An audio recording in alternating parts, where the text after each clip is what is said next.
dapat prasasti yang paling signifikan dalam seluruh mosaik ini.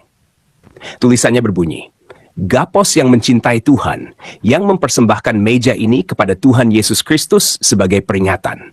Prasasti ini bukan sekadar pernyataan kepercayaan, melainkan sebuah kesaksian tentang iman mereka yang mempertaruhkan segalanya untuk menyatakan bahwa Yesus adalah Tuhan. Shalom, salam damai sejahtera bagi kita semuanya. Kembali berjumpa dengan saya, Pastor Daud Timotius Tabubolon, tentunya di channel God Ministry, channel kesayangan kita bersama. Terima kasih banyak kalau saudara sudah mengklik video ini, karena dengan mengklik video ini, saudara telah ikut mendukung pelayanan Pastor Daud di media sosial lewat channel YouTube ini.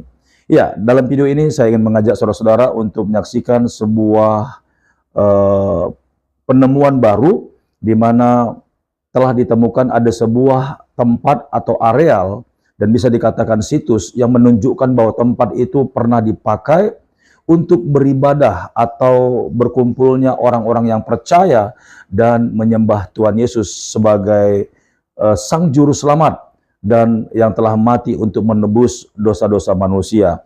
Dan dengan ditemukannya situs ini, itu artinya bahwa pernyataan orang-orang selama ini yang mengatakan bahwa orang Kristen menjadikan Tuhan Yesus menjadi Tuhan, itu setelah diadakannya Konsili Nisea tahun 325. Nah, ternyata hal itu telah dibatalkan dengan penemuan artefak ataupun situs ini. Seperti apa videonya? Kita saksikan bersama-sama. Selama bertahun-tahun, kita mendengar banyak skeptis mengklaim bahwa orang Kristen mula-mula tidak percaya bahwa Yesus adalah Tuhan, dan bahwa keilahiannya baru ditemukan di Konsili Nisea pada abad keempat. Semua pihak, mulai dari tokoh-tokoh Yahudi terkemuka yang mengatakan bahwa orang Kristen mula-mula jelas tidak menganggap Yesus sebagai Tuhan, hingga umat Muslim yang mengklaim bahwa Kaisar Konstantinus memaksa para uskup untuk menerima teks Konsili Nisea yang menyatakan bahwa Yesus Kristus adalah Tuhan. Sana ternyata Yesus itu untuk pertama kalinya dilantik menjadi seorang Tuhan. Peristiwa itu baru terjadi pada tahun 325 Masehi. Jadi sebelum tahun 325 Masehi, Yesus belum jadi Tuhan. Emang iya itu Konsili Efesus tuh 431 Masehi. Berarti 430 tahun setelah Nabi Isa diangkat Allah ke langit. Mereka ada orang bule ngobrol di Roma, jadi aja Tuhan, jadi aja maminya jadi Tuhan, ngobrol. Constantine forced the bishops to believe in the text of the Council of Nicaea that states that Jesus Christ is God. Bahkan hingga para ateis dan komentator konservatif terkemuka yang mengidentifikasi dirinya sebagai Kristen mengatakan bahwa Yesus tidak harus menjadi Tuhan untuk melakukan apa yang dia katakan. Mereka juga mengklaim bahwa konsep Tritunggal dimulai pada tahun 325 Masehi dan baru benar-benar berkembang berabad-abad kemudian. Klaim ini telah tersebar di mana-mana.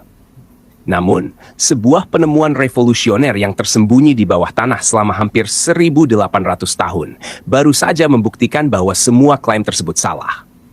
Apa yang ditemukan oleh para arkeolog ini bukan hanya bukti paling awal tentang keilahian Yesus, tetapi juga dianggap sebagai penemuan Kristen terbesar sejak gulungan Laut Mati.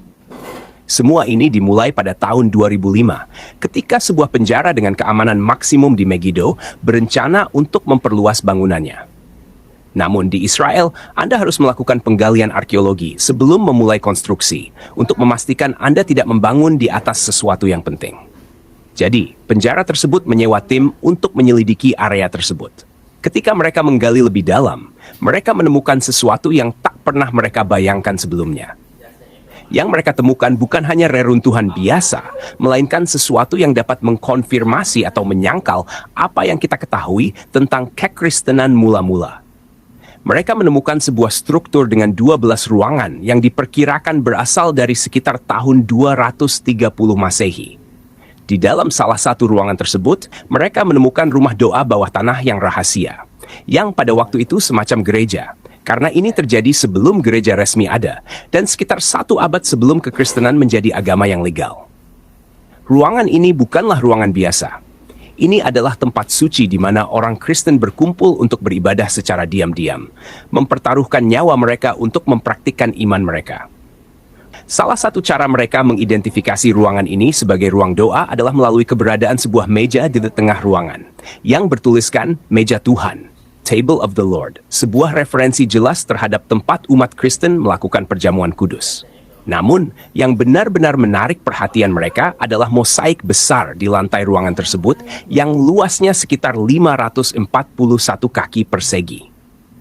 Hal pertama yang mungkin Anda perhatikan dari mosaik ini adalah pola-pola anyaman dan desain geometrisnya, yang menunjukkan tingkat perhatian dan detail yang tinggi dari sang seniman, yang diakui oleh para arkeolog melalui kepadatan batu-batu yang digunakan. Namun, ketika mereka memperhatikan lebih dekat, mereka menemukan sesuatu yang bahkan lebih luar biasa. Jika Anda melihat di bagian tengah mosaik ini, Anda akan menemukan sebuah lingkaran yang menggambarkan 2 ikan, yang diyakini merujuk pada kisah Yesus dengan 5 roti dan 2 ikan dalam Injil Lukas. Selain itu, terdapat 3 kotak persegi panjang dengan prasasti dalam bahasa Yunani.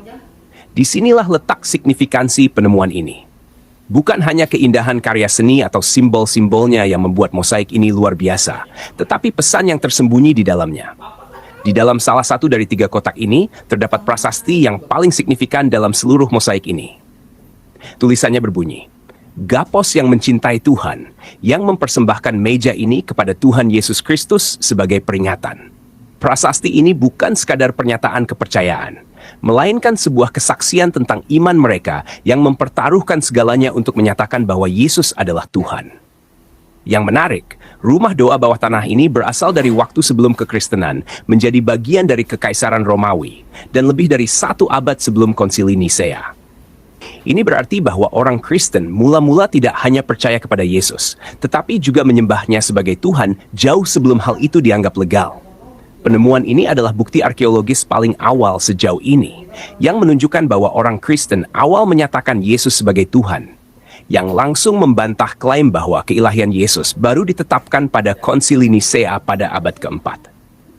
Mosaik ini juga menegaskan apa yang sudah kita lihat dalam kitab suci. Seperti ketika Thomas menyebut Yesus sebagai Tuhanku dan Allahku, atau ketika Paulus menyebut Yesus sebagai Tuhan yang besar dan juru selamat kita dalam surat Titus. Bahkan para penentang Yesus pada zamannya memahami bahwa Yesus mengklaim dirinya sebagai Tuhan.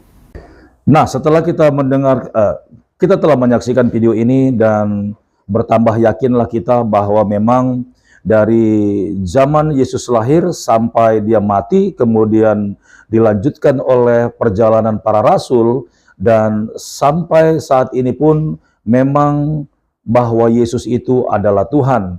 Bukan karena adanya hasil rapat, keputusan manusia, dan deklarasi atau apapun itu yang menjadikan dan yang memutuskan bahwa manusia yang disebut Tuhan itu dijadikan Tuhan oleh Kristen. Tetapi sesungguhnya bahwa memang benar bahwa Allah yang menjelma menjadi manusia dan memang dialah Tuhan. Bahkan sebelum Konsili Nisea tahun 325, memang ada banyak orang yang mengikuti Yesus dan yang percaya kepadanya dan mengaku bahwa Yesus itu adalah Tuhan dan anak Allah. Dan kita bangga menjadi umat Kristen karena sejarah membuktikan dan fakta-fakta dan benar-benar nyata bahwa di dalam dunia ini pernah hadir Sang Juru Selamat yang telah mati, bangkit, dan naik ke surga. Baiklah saudara-saudaraku ini berkati oleh Tuhan, sampai di sini video yang Pastor Daud upload. Kiranya video ini boleh menambah wawasan pengetahuan kita. Tetap semangat, tetap percaya, dan lebih sungguh-sungguh lagi. Dan jangan pernah takut untuk bersaksi serta memberitakan Injil kepada bangsa-bangsa. Dan sampaikanlah bahwa Tuhan Yesus itu memang Tuhan dan Juru Selamat manusia. Sampai jumpa di video berikutnya. Tuhan Yesus memberkati. Shalom.